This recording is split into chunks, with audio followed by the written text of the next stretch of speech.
let me ask you this, because I know that you talked about like a complete fixer, like that property that had blood all over the place. Are Mhm. those typically the best flips, or what would make a good flip opportunity in a property? Oh goodness, you can find good opportunity on cosmetic flips. I mean, we're all looking for those. Uh-huh.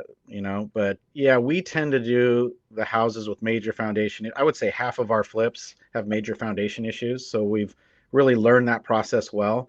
Mhm.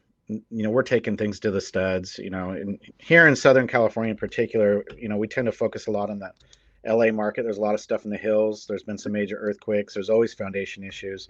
Mhm. But the best flips to me are it depends on how you buy them. If you're buying it off the MLS, yeah, it's got to have a lot of damage. If you're buying direct to a homeowner, a lot of times it's just your ability to negotiate, right, and negotiate a price. So I don't think that a major fixer is necessarily better than a light fixer. It's always about your ability to negotiate the deal.